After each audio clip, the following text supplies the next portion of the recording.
नमस्कार. प्रभात न्यूजमध्ये आपलं स्वागत आहे.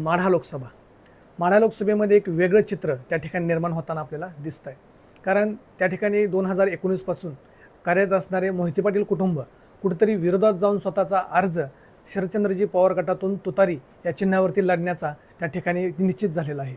त्याच पार्श्वभूमीवर भारतीय जनता पार्टीचं जे काय या ठिकाणी असणारं अस्तित्व आहे त्याला कुठेतरी धोका लागला आहे का, किंवा त्या उमेदवाराला धोका आहे का, अशा अनेक पार्श्वभूमीवरती आपण या ठिकाणी आपल्या या कार्यक्रमात आज ग्रेट मुलाखतीमध्ये भाग दुसरामध्ये आपण भारतीय जनता पार्टीचे अतिशय म्हणजे माढा लोकसभेचे समन्वयक व प्रभारी यांच्यासोबत आपण आज खास मुलाखत. नाना नमस्ते. नमस्कार. प्रभात न्यूजमध्ये तुमचं प्रथमतः स्वागत आहे. आज माढा लोकसभेची आपण रणधुमाळी बघतोय. आम्हाला नेमकं या माढ्याविषयी तुमचं जे काही तुम्ही कार्यकर्ते करत आलाय, समन्वयक आहात, प्रभारी आहात, एक थोडक्यात 2 मिनिटात इंट्रोड्यूस करा. माढा लोकसभा हा सातत्यानं भारतीय जनता पार्टीचा मतदारसंघ आहे. 2009ला मी पवार साहेबांच्या विरोधात या ठिकाणी प्रथम निवडणूक लढवली. त्यानंतर 2014 साली सदाभाऊ खोत भारतीय जनता पार्टीतर्फे या ठिकाणी त्यांच्या संघटनेमार्फत उभा होते आणि 2019ला विद्यमान खासदार रणजितसिंह निंबाळकर यांच्या माध्यमातून भारतीय जनता पार्टीनं हा मतदारसंघ गेल्या वर्षी ताब्यात घेतलेला आहे. आणि सातत्यानं जर पाहिलं 2009पासून 2019पर्यंत तर या मतदारसंघातल्या मताचं पर्सेंटेज हे भारतीय जनता पार्टीला पाठीमागं उभा राहत गेलेलं आहे. आणि 2019ला भारतीय जनता पार्टीनं हा मतदारसंघ ताब्यात घेतल्यानंतर भारतीय जनता पार्टीनं या ठिकाणी जी आश्वासनं दिली ती त्यातली मॅक्झिमम आश्वासनं या ठिकाणी पूर्ण केलेली आहेत. मला एक सांगा, ज्यावेळेस 2009ला तुम्ही प्रभारी होता, एक काळ असा होता की त्यावेळेस भाजपची वलय या ठिकाणी नव्हती. पण त्या ठिकाणी सोलापूरचे विद्यमान दक्षिण सोलापूरचे जे आमदार आहेत सुभाष बापू देशमुख त्या ठिकाणी या ठिकाणी उभे होते, नौके उमेदवार ते या ठिकाणी. परंतु त्या ठिकाणी तुम्हाला एक प्रभारी म्हणून एक मोठं काम तुमच्यावर जबाबदारी सोपवली. 2019ची निवडणूक आणि 2009 यात काय फरक वाटला? फार जमीन आसमानचा फरक. आम्ही 2009ला मी आणि आमचे नेते सुभाष बापू देशमुख यांच्या माध्यमातून निवडणूकपूर्व आम्ही 700 गावांचा दौरा केलेला होता. आणि त्यावेळेला ना ग्रामपंचायत सदस्य, ना सोसायटीचा सदस्य, ना बूथवर बसायला माणसं, अशी परिस्थिती 2009ला या मतदारसंघात भारतीय जनता पार्टीची होती. पण त्याही माध्यमातून आम्ही एक चांगली लढत देऊन असं बोललं जात होतं सुरुवातीला की त्या ठिकाणी डिपॉझिटसुद्धा राहणार नाही. पण त्या ठिकाणी 2,60,000 मतं बापूंनी त्यावेळेला घेतली आणि मतदारसंघात पवारसाहेबांच्या विरोधात एक चांगली लढत त्या ठिकाणी भारतीय जनता पार्टीने दिली. आज त्याच्या उलट सगळी परिस्थिती आहे. आज भारतीय जनता पार्टीकडे गावोगाव कार्यकर्ते आहेत, गावोगावी बूथ यंत्रणा आहे, मतदार आहे, कामाचा लेखाजोखा त्या ठिकाणी केला जातो आहे. आणि त्यामुळं त्यावेळची 2009ची आणि 2019ची हा फरक पाहिला तर भारतीय जनता पार्टी या मतदारसंघात अगदी मजबूत स्थितीत उभा आहे. नक्कीच. आपण 2009 आणि 2019 यामधला डिफरन्सिएशन बघितलं, नेमकं त्या काळात काय घडलं भारतीय जनता पार्टीसोबत, आणि 2019चा मोठा विजय त्या ठिकाणी तुम्ही खेचून आणला 2019ला भाजपसाठी. परंतु त्या काळात आम्हाला असं दिसलं की 2019 सालाला मोहिते कुटुंबाने तुमच्या भारतीय जनता पार्टीमध्ये प्रवेश केला. त्यानंतरची परिस्थिती बदलली किंवा आता ते विद्यमान उमेदवार आहेत, ते आता त्या दोघांमध्ये साम्य वाटते का? नेमकं भारतीय जनता पार्टीची ताकद कमी होईल की वाढेल असं वाटतं? नाही, 2019ला मोहिते पाटील भारतीय जनता पार्टीत प्रवेश केला. पण त्यांनी प्रवेश करायच्या अगोदर भारतीय जनता पार्टीनं या मतदारसंघाची तशी पूर्णता बांधणी केलेली होती. आणि मोहिते पाटील भारतीय जनता पार्टीत कधी आले? भारतीय जनता पार्टी केंद्रात आणि राज्यात दोन्ही ठिकाणी सत्तेवर असताना मोहिते पाटील भारतीय जनता पार्टीत आले. त्यामुळे त्यांच्यामुळं सरकार आलं किंवा सरकार यायला मदत झाली असा विषय नाही. आणि पुढच्या काळामध्ये जर तुम्ही पाहिलं की मोहिते पाटलांमुळं भारतीय जनता पार्टीमध्ये माझ्या दृष्टीनं मला जर वैयक्तिक विचारा तर मोहिते पाटलांमुळं भारतीय जनता पार्टीला या मतदारसंघात फार काही उभारी आलेली नाही. माझ्या दृष्टीनं तर मोहिते पाटलांनी या मतदारसंघात कुठल्याही भारतीय जनता पार्टीच्या कार्यकर्त्याला विचार केला तर मोहिते पाटलांनी स्वतःचं काम या ठिकाणी उभं केलं. भारतीय जनता पार्टीचा आधार घेतला आणि त्या ठिकाणी त्यांच्या असणाऱ्या संस्थांना आर्थिक मदत शासनाच्या माध्यमातून मिळवून घेतली. त्यानंतर आमदारकी त्यांना भारतीय जनता पार्टीतर्फे दिली आणि मताचा आकडा हा दाखवला जो खरा नाही 1,05,000 मताचं जरी लीड त्यांनी दिलेलं असलं या ठिकाणी, तरी 1,05,000 मतं काही मोहिते पाटलाची नाहीत. त्यानंतरच्या विधानसभेचा उमेदवार 2700 मतानं फक्त निवडून आला या ठिकाणी. त्यामुळं 2590 हां, म्हणजे 2600-2700 मतानं आलेला आहे निवडून. त्यामुळं आणि तो आज ते काय सांगतायत की तो उमेदवार संघाचा होता, बाहेरचा होता आणि त्याचा परिणाम झाला. असा त्याचा परिणाम ते काय म्हणतायत एक वेळ एकीकडं की आमचं एकदा ठरलं की आमचं ठरलं. मग ती ठरलं तर त्यावेळेलाही तुमचं ठरलेलं होतं की सातपुत्यांना मदत करायची, मग बिघडलं कुठं? हा माझा त्यांना प्रश्न राहील. दुसरा प्रश्न त्यांना असा राहील की 2600 मताचं त्याच्यात अगोदर तर 2014चं निवडणूक घ्या. तुमच्यातर्फे डोळस विद्यमान आमदार त्यावेळेला उभा होते. त्यावेळेला सुद्धा आनंद खंडागळे नावाचा नवखा माणूस या ठिकाणी अपक्ष उभा राहिलेला माणूस फक्त 6000 मतानं पराभूत झालाय. तुमचा एकूण मताचा रेशो जर पाहिला तर तो कमी झालेला आहे. त्यामुळे मोहिते पाटील आल्यामुळे या ठिकाणी विशेष काय झालं असं मी म्हणणार नाही. मोहिते पाटील आणि मोहिते पाटलांचे सर्व विरोधक आम्ही एकत्र येऊन या ठिकाणी निंबाळकरांना आम्ही 2019ला मताधिक्य दिलेलं होतं.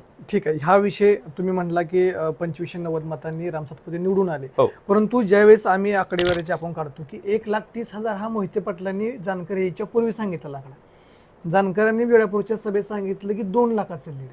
परंतु त्या ठिकाणी जर बघितलं तर तुम्हाला ज्यावेळेस संजय मामा शिंदे आणि निंबाळकर साहेब उभे होते त्यावेळेस 86,000चं तुम्ही मताधिक्याने निवडून आला. मग ते म्हणलात आमच्या मतावरती हा उमेदवार निवडून आला. मग 86,000च तुमच्या दोघांची मतं का? हा प्रश्न तुमच्या भारतीय जनता पार्टीला त्यावेळेस पडला असेल. आजची परिस्थिती काय? आजची परिस्थिती भारतीय जनता पार्टीची मतं भारतीय जनता पार्टीच्या ठिकाणी जागेला आहेत.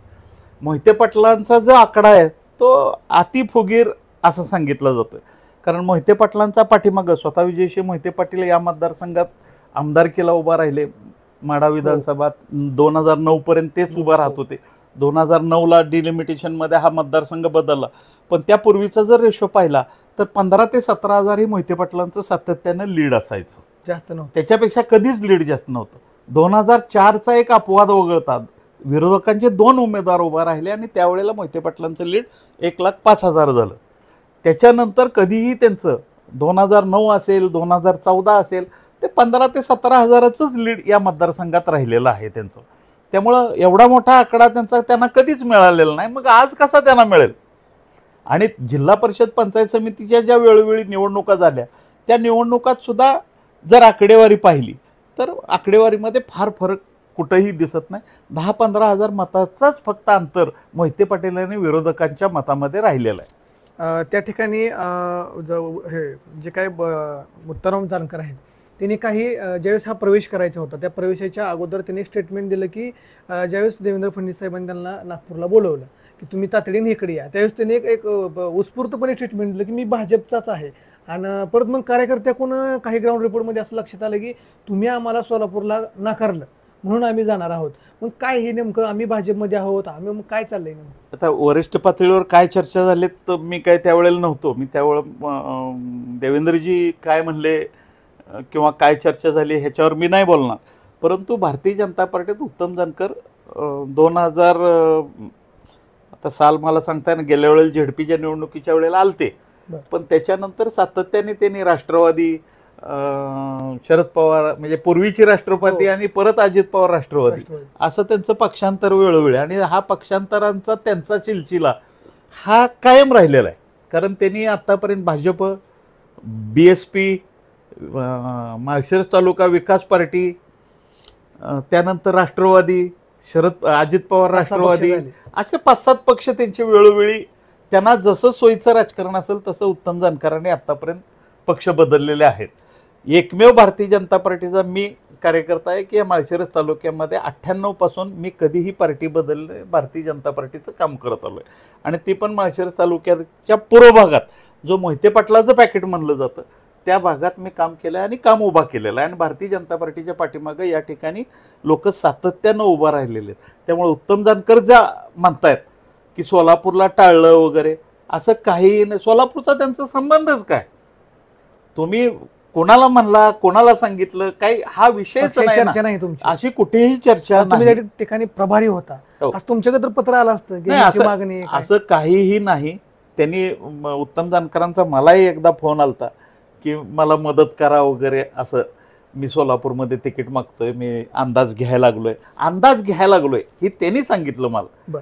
देवेंद्रजीने अंदाज घ्यायला सांगितलाय किंवा त्यांनी पार्टीनं चाचपायला सांगितलं असं काही त्यांचा विषय नव्हता. बरं, आता बघूया, मी एवढंच त्यांना शब्द दिला. बरं, जे समाजापुढे ते आता एकत्रितपणे आलेले ते म्हणतात धैर्यशील भाईंना खासदार म्हणून बनवायचं आणि आपण स्वतः आमदार व्हायचं, हे स्वप्न कुठपर्यंत पूर्ण होईल असं वाटतं? हे दोन्ही स्वप्न पूर्ण होतील का? माझ्या दृष्टीनं दोन्ही स्वप्न पूर्ण होणार नाहीत. कारण मोहिते पाटलांचा सातत्यानं गेले 40-50 वर्ष एक मोठा विरोधक या माळशिरस तालुक्यात आहे, अँटी मोहिते पाटील, की ज्या मग तो समाज आहे, काही व्यक्ती आहेत, सगळ्या जाती धर्मामध्ये आहेत ते मध्ये. पण त्या लोकांनी पिढ्यानपिढ्या 3-3, 4-4 पिढ्या या मोहिते पाटलांच्या बाबतीत विरोध केलेला आहे. त्यांच्या भूमिकेला विरोध केलेला आहे, त्यांच्या कामाच्या पद्धतीला विरोध केलेला आहे. कारण या ठिकाणी सत्तेचं केंद्रीकरण हे एकमेव ध्येय मोहिते पाटलांचं कायम राहिलेलं आहे. कोणतीही सत्ता असेल ती त्यांच्या घरामध्ये सत्ता त्यांनी एकवटली गेलेली आहे. कोणतंही मुख्य पद असेल ती स्वतःच्या घरामध्येच त्यांनी घेतलेलं आहे. आत्तापर्यंत ना त्यांनी मराठा समाजाला कधी फर्स्ट प्रेफरन्स दिलेला आहे, ना धनगर समाजाला कधी प्रेफरन्स दिलेला आहे, आणि ना कधी दलित समाजाला. या ठिकाणी फक्त या सर्व लोकांचा विविध माध्यमातून वापर करून घेणे, गावागावात भांडणं लावले, गावागावात 2 पार्ट्या मोहिते पाटलांच्यात, दोघांनाही भांडत ठेवणे, हे एकमेव धोरण या माळशिरस तालुक्यात त्यांनी अवलंबलं. आणि त्या माध्यमातून सत्तेची सगळी जी काही चॉकलेट्स असतील ती स्वतः खाणे, हे भूमिका मोहिते पाटलांची सातत्यानं या तालुक्यामध्ये राहिलेली आहे. परंतु आपण एकंदरीत पाहत असताना ज्यावेळेस त्यांचं एक स्टेटमेंट बाहेर आलं, ऐन सभेमध्ये आलं की हे आमचं 6 महिन्यापूर्वी ठरलं होतं. तुम्ही एक या ठिकाणी एक स्ट्रॉंग व्यक्तिमत्व म्हणून इथं काम करताय भारतीय जनता पार्टीमध्ये, असं तुम्हाला कधी चौकडीमध्ये लक्षात आलं की मोहिते पाटील अगोदरच या उमेदवारीची तयारी करत आहे? 100% आमच्या लक्षात आलं. काही गोष्टी आम्ही वरिष्ठांच्या कानावर पण घातल्या होत्या. त्यांच्या मोमेंट्स जर पाहिल्या तर आपण काय म्हणतो, बाळाचे पाय पाळण्यात दिसतात. तसं मी वैयक्तिक मला विचाराल तर भारतीय जनता पार्टीचा मी तुम्हाला सांगितलं की 98 पासून काम करतोय. मोहिते पाटील भारतीय जनता पार्टीत कधी एकरूप झालेच नाहीत. त्यांनी भारतीय जनता पार्टी कधी समजून घेतली नाही, त्यामुळे सक्रिय झाले नाहीत. आणि त्यांचं एकमेव ध्येय असतं आपला गट, आपल्याला मिळणारी सत्ता आणि आपल्या संस्थांच्या असणारी आर्थिक स्थिती मदत करून घेणं, की ज्या माध्यमातून ते लोकांना मदत करतील असंही नाही. फक्त वैयक्तिक सहकारी संस्थेचा फायदा वैयक्तिक स्वार्थासाठी, त्या माध्यमातून त्यांनी या तालुक्यातल्या शेतकऱ्याचाही कधी फायदा झालेला नाही. आता ते कृष्णा भीमी स्थिरीकरण म्हणतात, शेतकऱ्यांना माझ्या दृष्टीनं तर कृष्णा भीमी स्थिरीकरण ही एक त्यांनी काहीतरी राजकारणाचं भांडवल करायचं म्हणून तो मुद्दा उपस्थित केला. तुम्ही 29 वर्ष सातत्यानं महाराष्ट्र राज्याचे मुख्यमंत्री मंत्री होतात, उपमुख्यमंत्री होतात काही दिवस. त्या काळात तुम्ही हा मुद्दा उचलला नाही, त्या काळात तुमच्या ह्या मुद्द्याला बाजूला ठेवलं गेलं. आणि आज तुम्ही मात्र सांगताय की त्या मुद्दा आमच्यामुळं हे होतंय, आमच्यामुळं ते होतंय. असं याच्यामध्ये काही नाही. या आता जर भीमा स्थिरीकरण, माणूस बदलल्यानंतर नवीन नवीन माणूस येऊन काम करत असतोय. तुम्ही त्या माध्यमातून आज निंबाळकरांचे वडील हिंदूराव निंबाळकर यांनी हा मुद्दाच पूर्वी घेतला होता, तुमच्या अगोदर त्यांनी तो घेतला होता मुद्दा. हा, त्यांच्या अगोदर घेतलेला हिंदूराव निंबाळकरांनी. आता ते तुम्ही फ्लड डायव्हर्शन जे म्हणताय, मग आता शासनानं काय केलेलं आहे, देवेंद्रजींनी मध्ये जाहीर केलं फलटणच्या सभेमध्ये की आपण तोच मुद्दा की जो लवादामुळे होऊ शकत नाही, आर्थिक नियोजन शासन लवादाचं बंधन असल्यामुळे करू शकत नाही, मग त्याला नाव काय दिलं, फ्लड डायव्हर्शन म्हणून नाव दिलं. पुराचं पाणी वळवायचं आणि ते तुमच्या उजनीच्या भीमेला आणायचं, कृष्णेचं पाणी भीमेला आणायचं. म्हणजे ते नेरेत येणार, नेरेतनं भीमेत येणार, येताना मध्ये मान नदी आहे वगैरे, हा सगळा भाग जो आहे त्या भागातून ते पाणी येऊन कृष्णेला मिळणार, कृष्णेतून ते मराठवाड्यात जाणार आणि कदाचित माझ्या हिशोबानं तर विदर्भापर्यंत ते पाणी जाऊ शकतं. इतकं मोठं नियोजन, इतकं ते नियोजन मोठं आहे. आणि त्याला खर्च जर करायचं म्हणलं तर ते भीमा स्थिरीकरण वगैरे ह्या नावावर भीमा स्थिरीकरण होत नाही. तर फ्लड डायव्हर्शन या योजनेतून तो प्रोजेक्ट या ठिकाणी भविष्य काळात आणि अगदी म्हणजे माझ्या माहितीप्रमाणे पुढच्या 2-3 वर्षात तो प्रोजेक्ट पूर्ण झालेला आपल्याला दिसेल. कारण त्या प्रोजेक्टची काही कामं नीरा आणि भीमाजोड प्रकल्प पूर्ण होत आलेला आहे आता. त्यामुळे राहिलेल्या कामाला वेग देऊन हे शासन 100% ते करणार आहे. त्यामुळं मोहिते पाटलांचं त्याला योगदान काय आहे तर फक्त त्याची सह्या वगैरे ही बाजी केली त्यांनी, बाकी काहीही त्यांनी त्यासाठी असं योगदान मोठं काय मोहिते पाटलांनी दिलेलं नाही. बरं, शेवटचा प्रश्न ह्या माळशिरससाठी फक्त, की सध्या माळशिरसमधून 2 लाखाचं लीड जात आहे, परंतु तुम्ही भारतीय जनता पार्टीमध्ये तेही काम करतो आणि तुम्ही सुद्धा त्यांच्यासोबत एक भारतीय जनता पार्टी टीम या माळशिरस तालुक्यामध्ये तयार केली, काय वाटतंय? नाही, भारतीय जनता 2 लाखाचं लीड वगैरे माझ्या हिशोबानं उद्याच्या लोकसभेपेक्षा गेल्या वेळेला जेवढं लीड आम्हाला मिळालं होतं ओव्हरऑल मतदारसंघात त्याच्यापेक्षा नक्की जास्त लीड आम्ही घेऊन म्हणजे माळशिरसचं सांगत नाही, पण ओव्हरऑल लीड सांगतोय मी. तुम्हाला मग ओव्हरऑल लीड जर 2 लाख ते सांगत असतील ते साफ खोट आहे. गेल्या वेळेपेक्षा आमचं लीड 100% जास्त होणार. माळशिरसमध्ये सुद्धा आमचा प्रयत्न राहील की मोहिते पाटलांपेक्षा आमचं लीड जास्त राहील या ठिकाणी, आणि ती मानसिकता या माळशिरस तालुक्यातील मतदारांची आहे. त्यामुळं या ठिकाणचा मतदार जरी सुप्त असला तरी तो योग्य निर्णय, मोदी साहेबांचं काम, मोदी साहेबांच्या योजना, पाण्यासाठी खासदारांनी केलेलं काम या मतदारसंघातलं, त्यामुळे ही निवडणूक मोहिते वगैरे आमच्या दृष्टीने तर किरकोळ विषय आहे. आम्हाला मेहनत मोदी साहेबांचं काम जनतेपर्यंत पोचवायचं आणि त्या कामाच्या पावती म्हणून आम्हाला मतदार या ठिकाणी 100% साथ देईल. माळशिरस तालुक्यातच नव्हे 6ही मतदारसंघात भारतीय जनता पार्टी उत्तम असे भरघोस मत घेऊन या ठिकाणी विजयी झालेली तुम्हाला दिसेल. आता या ठिकाणी आपण बघितलं, हा तुमचा माळशिरसचा आपण चर्चा केली. माळशिरसच्या आपण जटाबने गेलो की ते नेमकं कुठून उगम झाला, कुठं तुमची मतदानाची काय. आता सध्या आपण जे विरोधक तुम्हाला मागच्या वेळेस होते 2019 साला, संजय शिंदे किंवा बबनदादा शिंदे यांचा गट आता तुमच्या पाठीमागे एक सपोर्टिव्ह गट त्या ठिकाणी तयार झाला आहे, आणि हा कायम सोलापूरच्या राजकारणामध्ये मोहिते आणि शिंदे विरोधक होते. तुम्हाला आता सध्या असं वाटतंय का, म्हणजे विचारायची पार्श्वभूमी ते तुमच्यासोबत आहेत, सक्रिय आहेत, नाही म्हणता येणार नाही, परंतु यावेळेस ते अतिसक्रिय राहतील की मोहिते पाटलांना कुठं सावलीत ठेवतील? नाही, अतिसक्रिय राहतील दोघंही शिंदे बंधू, त्या बाबतीत आमचा पूर्ण विश्वास आहे. शहाजीबापू सक्रिय राहतील. नाही, ते 2 तालुक्यात नाही, ते दोन्ही तालुक्यामध्ये गेल्या वेळेपेक्षा जास्त, म्हणजे आम्ही करमाळ्यात गेल्या वेळेला लॉसमध्ये होतो, माड्यात गेल्या वेळेला लॉसमध्ये होतो. 6-6.5 हजाराचं लीड माड्यात होतं, करमाळ्यात 30 हजाराचं लीड होतं. पण त्यांना संजय मामाना, पण ह्या वेळेला परिस्थिती वेगळी आहे. करमाळ्यात आम्ही साधारण 40-50 हजाराचं लीड घेऊ. तिथं तसंच राहणार आहे ना, ते लीड उलट प्लस होणार आहे ना. हो ना, मग तेच सांगतो ना, म्हणजे ते लीड आम्हाला मिळणार ना. पण ह्या वेळेला ते, आणि गेल्या वेळेला कसं होतं, मामा होते आमच्या बाजूला, नारायणआबा होते, परंतु ह्या वेळेला मामा आहेत, जगताप माझे आमदार जगताप आहेत आमच्यासोबत, त्यानंतर रश्मी बागल आमच्या सोबत आहे. मोठा गट तिथला प्रस्थापित, मोठे 3 गट आमच्या बाजूला तिथं आहेत. आणि तो प्रश्न झाला. आता इकडे येऊया, पंढरपूर तालुक्यातली तुम्हाला 42 गाव आहेत आणि वरची 15 गाव आहेत, आणि 57 गावाचा गट्टा, आणि तिथं कल्याणराव काळे असतील, प्रशांत परिचारक असतील, हेही तुमच्या सोबत आहेत. दोघंही कार्यरत आहेत, पूर्ण ताकद देऊन कार्यरत आहेत. त्या 57 गावामध्ये सुद्धा एकदम चांगलं लीड या ठिकाणी. पुन्हा तोच प्रश्न, 2 लाखाचं लीड कुठे निघतं? तुमच्या माळशिरस तुम्ही म्हणताय एवढं लीड जाऊ शकत नाही, मग ते 2 लाखाचं लीड कोणत्या बेसवरती म्हणतात? असं मोहिते पाटील म्हणतात. मोहिते पाटलांना पहिल्यापासून मोठं बोलायची सवय आहे. म्हणजे गेल्या वेळेला सांगतो तुम्हाला, अजून मोठं लीड सांगितलं होतं त्यांनी, लाखापेक्षा जास्त देऊ वगैरे असं सांगितलं. पण त्यात तुम्ही मला काय सांगायचं, त्यामध्ये लाखाच्या लीडमध्ये ही लोक दुसरी होतीच की होती ना, पण त्यांना मान्य नाही ना, त्यांना मान्य नाही. आणि आमच्या पार्टीने त्यावेळेला त्यांना आहेत मोठे म्हणून काही गोष्टी न्यायच्या म्हणून पार्टीने ते आपलं 1 लाखाचं लीड मोहिते पाटलांनी दिलं असं बोलले. याचा अर्थ मोहिते पाटलांनी दिले असं नाही. मग मी सांगितलं ना, विचारलं तुम्हाला की विधानसभेला मग 2700 मतावर का आलो आपण?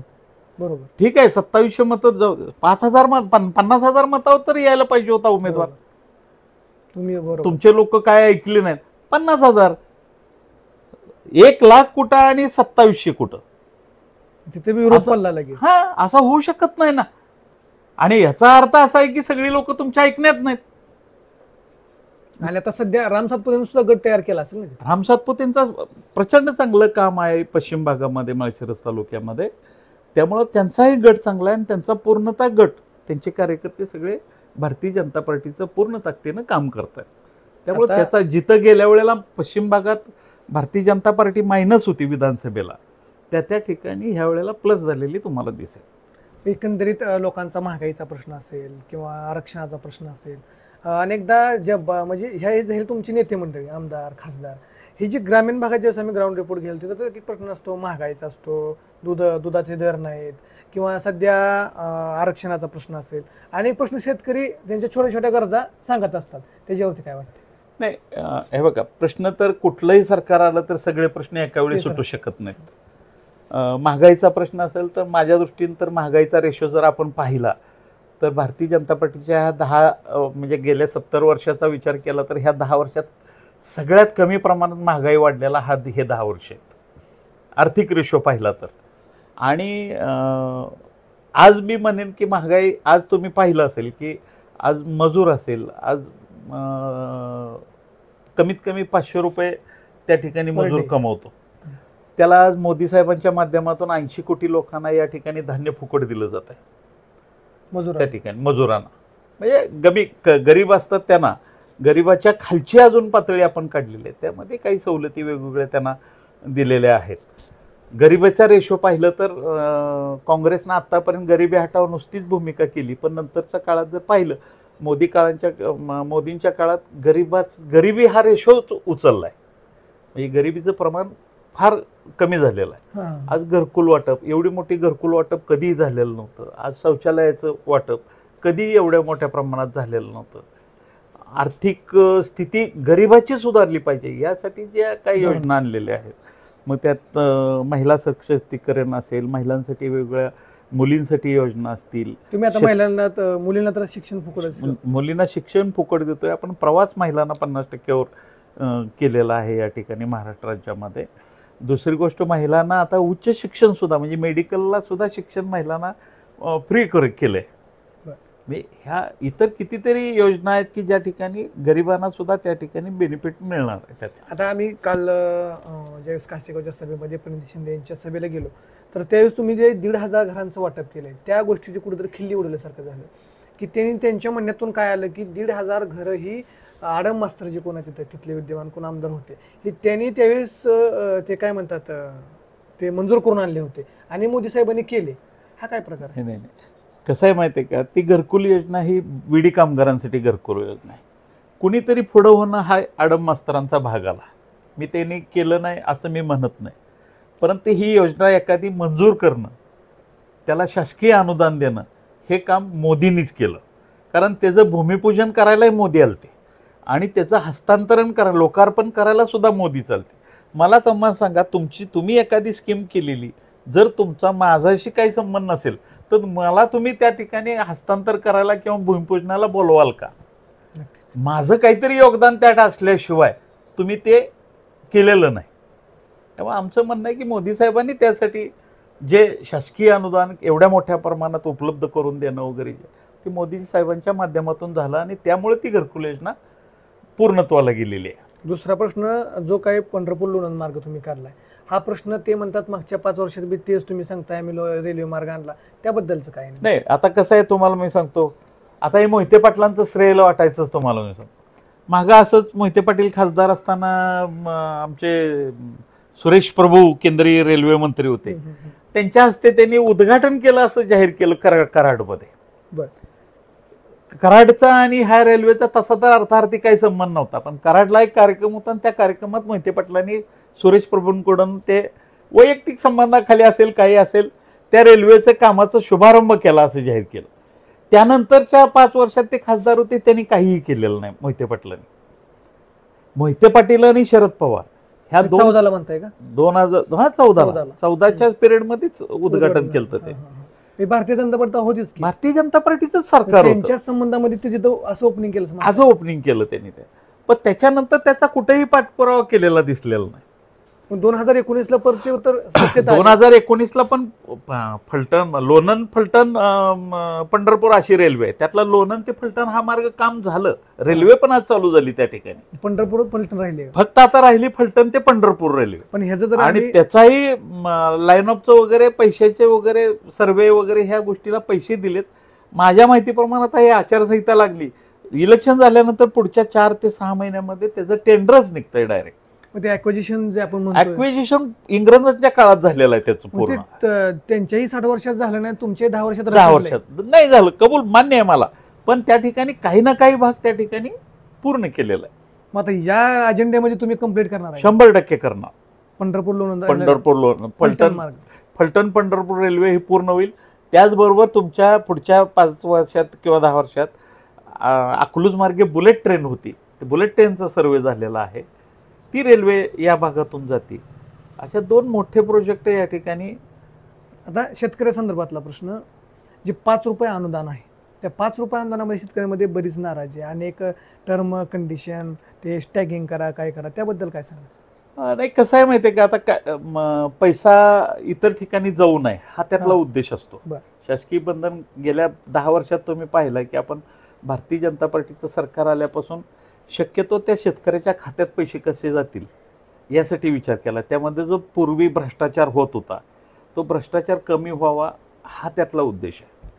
आता काही शेतकरी पर स्टेटमधल्या डेऱ्यांना दूध दोडला आहे, त्याच्यामुळं काही नुकसान होतंय 100%. पण महाराष्ट्रामध्ये ज्या दूध डेऱ्या आहेत, मी आता गेल्या आठवड्यात मला हा प्रश्न मी विचारल्यानंतर मी काही डेऱ्यांवाल्यांना विचारलं तर ते म्हणजे आमच्याकडे अनुदान जमा झाले, आता सोन्याचं झालंय, नेचरचं झालंय, परंतु राहिले कोणतं डोडला दक्षिणातल्या डेऱ्या. तो विषय कसा थोडा झालाय, तर तो विषय आम्ही वरिष्ठ पातळीवर कळवलाय की शेतकरी शेवटी महाराष्ट्रातले आहेत की त्यांना अनुदान. पण आता आचारसंहिता असल्यामुळे ह्याच्यावर फार मोठा काही शेतकऱ्यांमध्ये गैरसमज जास्त येतो. नाही, शेतकऱ्यांबद्दल गैरसमज म्हणजे, पण कसं आहे माहितीये का, आता नियम जर काढलेला असेल एखादा तर त्या नियमाप्रमाणे चालावं लागेल आपल्याला. त्याच्यात बदल करायचं म्हणलं तर तो शासकीय पातळीवर बदल होईल. मागच्या वर्षी आम्ही ज्यावेळेस रेशो काढला, नेचर डेअरी असेल, सोना डेअरी असेल, मोठा भ्रष्टाचार. हा, हो ना. म्हणजे कसं माहित आहे का, तुम्हाला त्यातलं एक उदाहरण सांगतो. जर तुमच्या संस्थेला 5 लाख लिटर दूध जर गळीत त्या दिवशीचं हे झालं असेल तर त्या ठिकाणी कागदपत्र 10 लाख दाखवायचं आणि 5 रुपये त्या अनुदान डायरेक्ट 5 लाखाला ते चेअरमन लोकांनी खाल्लं. मी तुम्हाला जे सांगितलं, मी तुम्हाला मागायची टॅगिंग वगैरे हा जो प्रकार आहे तो शेतकऱ्यांना किचकट वाटतो अशा. हो, पण अशा चोऱ्या होते त्याला, म्हणजे तुमच्या हातात 10 रुपयेच येतात आणि कमवणारे बाकी 25 रुपये. राजीव गांधींनी सांगितलेलं 1 रुपयावर 1 रुपयावर. हा, आणि आता सध्या 5 रुपये 5 रुपये अकाउंटला येतात. 5 रुपये मधले 5 रुपये अकाउंटवर येत आहेत तुमच्या. मग कुठलंही अनुदान असू द्या, त्या ठिकाणी शेतकऱ्याचं असेल, गरिबाचं असेल, त्या ठिकाणी अनुदान डायरेक्ट खात्यावर जमा होतं. तुम्हाला त्या ठिकाणी ते अनुदान मिळवायसाठी कोणाला 50 रुपये 500 रुपये द्यायची गरज बसत नाही. हा दोन्ही सरकारमधला मोठा फरक आहे. तर त्या ठिकाणी राहिले ते शेवटचे 3 तालुके. सांगोला तालुक्यात महत्वाचं काय करतो, आम्ही बघतोय की पाणीदार खासदार, पाणीदार आमदार, त्या गावात इतकी चर्चा, भन्नाट लोक अशी कशी उत्तर देतात की जे तोंडाला लागेल ते, म्हणजे त्यांना विरोध हा पाण्याला करायचाच नाही, व्यक्तीच्या विरोध करायचा असं आम्हाला लक्षात आलं. तर त्या ठिकाणी तुम्ही शहाजीबाबू पाटील असतील, रणजितसिंह नाईक निंबाळकर असतील, तिथल्या काही लोकांनी त्यांना एक उपमा दिली की पाणीदार खासदार आणि पाणीदार आमदार. तर त्या ठिकाणी आम्ही बाबासाहेब देशमुखांची मुलाखत घेतली. तर त्यांच्या बोलण्यातून असं समजलं की ही कामं अगोदरच भाई गणपतराव देशमुख यांनी मंजूर करून आणली होती. मग हे 1000 कोटींचा गवगवाट कशासाठी? नाही, भाई गणपतराव देशमुख हे ज्येष्ठ नेते होते. मी त्यांच्याबद्दल फार काय असं वावगं बोलू नये ना. आता ते हयात पण नाहीत, त्यांच्याबद्दल आम्हाला प्रचंड आदर आहे, त्याबद्दल प्रश्न नाही. परंतु राजकारण म्हणून जर पाहिलं तर भाई गणपतराव देशमुखांच्या काळात दरवर्षी पाणी परिषद घ्यायची, आंदोलन उभा करायचं, या पलीकडं प्रत्यक्षात काम म्हणलं तर काहीच झालं नाही. म्हणजे त्यामध्ये बऱ्याच काळामध्ये त्यांच्या विचाराची सरकार होती किंवा काही सरकारामध्ये ते स्वतःसुद्धा सामील होते. परंतु 95च्या युतीचं, भाजप शिवसेना युतीचं सरकार आल्यानंतर त्या ठिकाणी टेंबू आणि म्हैसाळ योजना मंजूर झाली आणि त्यामध्ये 1995 सालापासून तुम्ही भारतीय जनता पार्टीचं ओपनिंग केलं. हा, मग त्यानंतर सांगतो तुम्हाला, त्यानंतर 99 नंतर सतत 10 वर्ष आघाडी सरकार होतं. त्या काळात त्या योजनेवर काहीही विचार झाला नाही. म्हणजे प्रचंड प्रमाणात कॅनल वगैरे काढलेले काही तालुक्यात होते, ते कॅनलला एक थेंबर पाणी सुद्धा आलं, कॅनल नुसते मोकळे पाणी, म्हणजे लोकांनी मोडून टाकले कॅनल पुढच्या 10-15 वर्षामध्ये. पण नंतर आता कालचं हे सरकार आल्यानंतर, त्या सरकारनंतर त्याला तसं तर देवेंद्रजींच्या सरकारमध्ये त्याला गोष्टीला वेग दिलेलं होतं. त्यावेळेला सांगोला तालुक्यासाठी मला चांगलं आठवतं आहे की मी स्वतः पाणी वगैरे नदीला सोडलं, त्या पाण्याच्या पूजनाला आदरणीय सुभाष बापूंच्या सोबत गेलेलो होतो. त्या ठिकाणी मी म्हैसाळ टेंबूमधून त्यावेळेपासूनच सांगोल्याला पाणी द्यायला चालू झालं होतं. पण त्याच्याही पेक्षा मोठ्या प्रमाणात आता खासदारांच्या माध्यमातून त्या ठिकाणी पाण्याचं म्हणजे TMC वाढवले गेले आणि त्या TMC वाढवल्यामुळं आटपाडी, खानापूर, तुमचा तुमचं सांगोला, या सांगोल्यामध्ये प्रचंड प्रमाणात पाणी आलेलं आहे. ते कामं पूर्तत्व व्हायला थोडा वेळ जाईल. योगदान कोणाचं जास्त, शहाजीबापूंचं वाटतंय की आपल्या देशमुख कुटुंबाचं? सगळे मिळूनच काम केलेलं आहे. पण सांगोला तालुक्यामध्ये कसं आहे आता ती म्हणजे यामध्ये कसं आहे, खासदार आहेत, शहाजीबापू आहेत आणि माजी आमदार तुमचे दीपक साळुंखे, हो, या तिघांचंही योगदान यामध्ये आहे. देशमुख कुटुंबाने म्हणजे गणपतराव बाबांनी त्यासाठी पूर्वी प्रयत्न केले असतील, त्याच्यामध्ये अगदीच त्यांचा हात नाही, पण त्यांना त्यामध्ये त्यावेळच्या त्यांच्या सरकार किंवा सहकार्याने यश मिळवू दिलेलं नाही. एवढं पाणी त्या ठिकाणी किंवा सरकार ज्या सरकारात ते होते, ज्या सरकारवर अवलंबून होते, म्हणजे त्यामध्ये डायरेक्ट सांगायला मला हरकत नाही, पवारसाहेबच या गोष्टीचे सगळे मेन होते, सूत्रधारच या पवारसाहेब होते त्यावेळेस. त्यांच्या लक्षात आलं नाही त्यांच्या आणि स्वतः या मतदारसंघात प्रतिनिधित्व करून सुद्धा 5 वर्ष पवारसाहेबांनी या मतदारसंघात कुठल्याही योजनेला हातभार लावला. अजूनही जनता म्हणते 30,000 त्यांच्या पारड्यात टाकायचं. असं जनता म्हणते, पण प्रत्यक्षात बघू. बरं, राहिला प्रश्न ते फलटण आणि मान तालुका. आम्ही फलटणला गेल्यानंतर एक चर्चा उठली तिथं, जर माळशिरस तालुक्यानं मोहिते पाटलांना सावलीखाली धरायचं ठरवलं तर आम्ही फलटणकर सुद्धा निंबाळकरला आमच्या सावलीत घेऊ. अगदी बरोबर आहे. ही जिद्द असू शकते. एक लक्षात ठेवा, आपल्याला जर आपलं बाळ कार्ट असणारं बाळ जर बाळ वाटत असेल तर दुसऱ्या तालुक्यात सुद्धा तीच कुठल्याही आईला स्वतःचं बाळ श्रेष्ठ असते. पण एका ठिकाणी आता असं म्हटलं जात आहे की शरद पवारांचा पुन्हा राष्ट्रवादीचा एक मोठा संगम किंवा मोठा परिवार तयार व्हायला लागला सोलापूर जिल्ह्यात, त्याचं असं मला वाटत नाही. हा फुगा ह्या निवडणुकीनंतरच तुम्हाला फुटलेला दिसेल. त्यामध्ये नुसती हवाच आहे. ही हवाही संपली. महाराष्ट्र इथली म्हणजे सोलापूर जिल्ह्यातलीच नाही, महाराष्ट्र राज्यामध्ये महायुतीचंच वर्चस्व कायम राहील. हे तिन्ही महाआघाडीचे पक्ष हे तुम्हाला संपुष्टात आलेले दिसतील आणि आम्ही 45+ या ठिकाणी निवडून आलेलं दिसतं.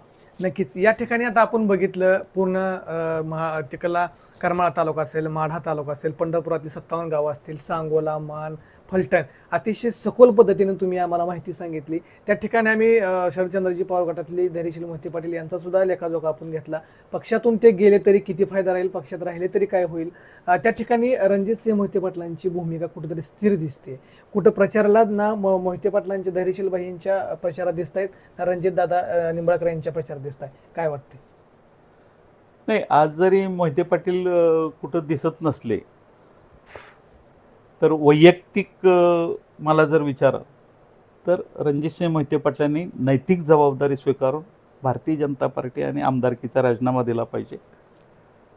कारण आपण या गोष्टीत गेले 5 वर्ष झालं भारतीय जनता पार्टीचा फायदा घेतला आणि त्याचं जर भारतीय जनता पार्टीला जर योगदान देणार नसाल तर नैतिक जबाबदारी आपले किंवा आपण या लोकांकडून एवढं सगळं चांगलं करून घेतलं आहे आपण आणि आपण त्यांच्यासाठी काहीच करू शकत नाही, ही नैतिक जबाबदारी स्वीकारून त्यांनी भारतीय जनता पार्टीचा आणि स्वतःच्या आमदारकीचा राजीनामा दिला पाहिजे. नक्कीच. तुम्ही उत्तर त्यांना चांगलं देताय की त्यांनी नैतिक जबाबदारी म्हणून राजीनामा दिला पाहिजे, परंतु त्यांची इच्छा जर भारतीय जनता पार्टीमध्ये राहून काम करायचे असेल तर ते काम 100% होऊ शकतं का? गेल्या 5 वर्षात माझा अनुभव पाहिला तर त्यांनी भारतीय जनता पार्टीचं काम काहीही केलेलं नाही. म्हणजे कागदी घोडे नाचवणे आणि काही मिटिंगांना उपस्थित राहणे. भारतीय जनता पार्टी वाढावी यासाठी मोहिते पाटलांच्या कुठल्याही कुटुंबाने भारतीय जनता पार्टीत काम केलेलं नाही. हा माझा वैयक्तिक अनुभव आहे. मी स्वतः त्यांना कुठल्या कामाला अडचण येऊ नये म्हणून माळशिरसमध्ये किंवा इतर ठिकाणी मी सुद्धा स्वतः शांत बसलेलो होतो. म्हणजे त्यांच्या भूमिका जे असेल ते त्यांनी करू द्या अशा पद्धतीनं मी स्वतः भूमिका घेतलेली होती. पण असं कोणतंही बाब त्यांनी भारतीय जनता पार्टीला उभा राहण्यासाठी माळशिरस तालुक्यात तर अजिबात केलेलं नाही. आणि त्याचं उदाहरण म्हणजे नातेपुतेची नगरपंचायतची निवडणूक असेल, श्रीपूर म्हाळुंगची नगरपंचायतची निवडणूक असेल, या ठिकाणी त्यांनी घेतलेल्या पक्षविरोधी भूमिका ह्या पाहिल्या, त्याचं उत्तरच मिळतं आहे त्यामध्ये. आता एक आपण मोहिते पाटलांसंदर्भातला एक शेवटचा प्रश्न, प्रभारी माढ्याचा म्हणून किंवा तुम्ही समन्वयक म्हणून तुमचं ऐकलं जातं, कारण आम्ही बघतो की भारतीय जनता पार्टीमध्ये तिथल्या जे काय बूथ केंद्र प्रमुख असो, शक्ती केंद्र प्रमुख असो, सुपरवायझर असो किंवा तुम्ही शेवटचे समन्वयक तिथले प्रभारी असो, तुम्ही काय संदेश दिला की मोहिते पाटील एकतर काम करायला ऍक्टिव्ह करा, राजीनामा ह्यांचा घ्या, आम्हाला काम करायची संधी द्या, असा कोणता संदेश? नाही, आम्हाला काम करायला संधी द्या असा विषय नाही. आम्ही काम तर करतच आलोय सातत्यानं. आम्हाला मोहिते काय पाटील आता मिळालं आहेत ना. किंवा नाही मिळालं ह्याचा कधी आम्ही 25 वर्षात विचारच केलेला नाही. आणि कधी मी वैयक्तिक विचार केला तर मी पक्षाला कधी मागणी केली नाही की मला या पदावर नेमा म्हणून, किंवा घटनात्मक एखादं पद मला मिळावं. आता कार्यकर्त्यांच्या अपेक्षा असतील, नाही असं नाही म्हणत मी तुम्हाला, पण मी कधी मागणी केलेली नाही. सातत्यानं ज्या ज्या गोष्टी पार्टीनं माझ्यावर सोपवल्या त्या गोष्टी मी जिल्ह्यामध्ये पार पडल्यात. मी आत्तापर्यंत भारतीय जनता पार्टीचा जिल्हाध्यक्ष, युवाचा जिल्हाध्यक्ष होतो, फादर बॉडीचा जिल्हाध्यक्ष होतो, संघटन सरचिटणीस म्हणून काम केलं आहे, आणि आता या मतदारसंघाचा प्रभारी म्हणून आहे. त्यामुळं त्याचा आणि माझा, मोहिते पाटलांच्या आणि माझा कामाचा लेखाजोखा केला तर मलाही मोहिते पाटलांना मिळाली, आणि मी मात्र हात कोरडे करूनच थांबलोय असं मात्र 100% दिसतं. ह्या रोषा खातीर कुठेतरी त्यांना आता काम करायला ऍक्टिव्ह करा, रस्त्यावर आणा, प्रचार करायला हवा. पक्षाने तुम्हाला एवढं दिलंय असं तुम्ही वरिष्ठ पातळीवर काय बोलणार? हे तर पहिल्यापासून भारतीय जनता पार्टीकडे आमचं मागणं आहे की त्यांना प्रत्यक्ष कुठलं आयतं काय देऊ नका, ही माझी मागणी होती. म्हणजे त्यांना आमदारकी दिली ती सुद्धा आयती देऊ नका, त्यांना कुठलीही विधानसभा लढवून निवडून यायला सांगा. परंतु कुठल्याही विधानसभेत मोहिते पाटील निवडून येणं अशक्यप्राय आहे. माळशिरस सोडून कुठेही ते लढून निवडून येतील अशी परिस्थिती सोलापूर जिल्ह्यात आज राहिली. 2009ला त्यांनी निवडणूक लढवली होती, त्यांनी प्रयत्न केला ना.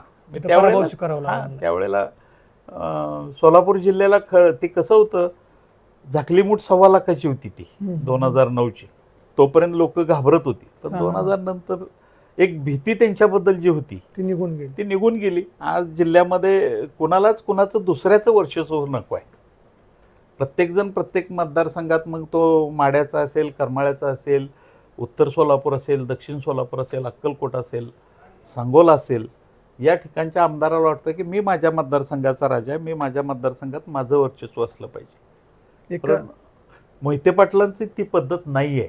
त्यांना वाटतं की सगळ्यांनी आमच्या अंडर चाललं पाहिजे, आणि तो काळ आता राहिलेला नाही. नक्कीच. आता ह्या व्हिडिओच्या शेवटाकडे जात असताना आम्हाला सांगा, आम्ही विजयानंतर बी आम्ही तुमच्याकडे येणार आहोत, आणि पराजय झाल्यानंतर काय विचारासाठी आम्ही तुमच्याकडे येणार आहोत. 100%. कारण प्रभारी आहात तुम्ही उत्तरी तुम्हीच द्यायचंय, आणि उत्तरी पडल्यानंतर तुम्हीच सांगायचंय.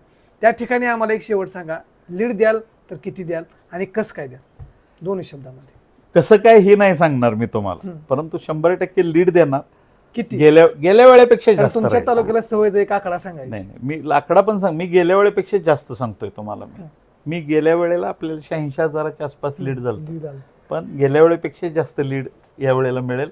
आणि भारतीय जनता पार्टीचे उमेदवार आदरणीय रणजितसिंह नाईक निंबाळके प्रचंड मताने निवडून आलेले तुम्हाला देतील, आणि पुढच्या 5 वर्षाच्या कार्यकाळात या ठिकाणी मतदारसंघात तुम्हाला याहीपेक्षा जास्त चांगली कामं झालेली दिसतील.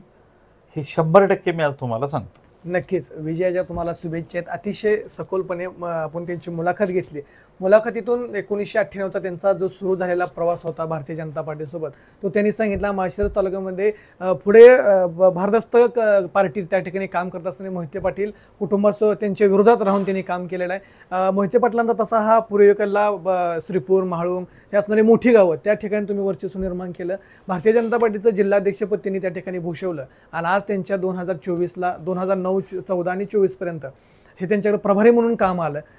त्या पद्धतीनं त्यांनी आपली सगळी भूमिका मांडली. 5-6 तालुक्यातील आमदार त्यांच्यासोबत आहेत, मोठी ताकद आहे असं सुद्धा सांगितलं. आपण पाणीदार खासदारांची, आमदारांची तिथं त्या ठिकाणी जाऊन ग्राउंड रिपोर्ट घेतले. बाबासाहेब देशमुख यांनी सांगितल्या पद्धतीनं त्यांनी ती जी काही त्यांनी सांगितलं की टेंबू मैसाचा विषय जो होता तो सुद्धा त्यांनी क्लिअर केला, किंवा तेथील ग्राउंड रिपोर्टमध्ये जो काही विषय सारखे लोक म्हणायचे की तुम्ही रेल्वेचा विषय असेल, पाण्याचा विषय असेल, अनेक विरोधामध्ये ग्राउंड रिपोर्ट त्या ठिकाणी जात होते. त्या ग्राउंड रिपोर्टला विरोधात जात असताना कुठेतरी विरोध कुणावरती केला जातोय हे पाहण्यासाठी आम्ही आज तुमची खास मुलाखत घेतली. मुलाखतीचा हेतू म्हणजे विरोधक किंवा जे काही कोण काम केलंय त्यांच्यापर्यंत पोहोचणे, हा जो काही मिडल म्हणजे मीडियाचा भाग असतो की ज्याच्यावरती आरोप होतोय त्याच्याकडे जाणे, ज्याचा आरोप झालाय त्याची सुद्धा मुलाखत घेणे, की नेमकं याचा दुवा काय आहे किंवा यातला नेमकी खरी गोष्ट काय आहे हे आम्ही त्या ठिकाणी तुम्हाला दाखवण्याचा प्रयत्न केलाय. तुम्ही आमच्या न्यूज चॅनलला वेळ दिला, तुमच्या मनातल्या भावना सांगितल्या. तुम्हाला विजयाच्या शुभेच्छा. तुम्ही या ठिकाणी आला. धन्यवाद. धन्यवाद. नमस्कार.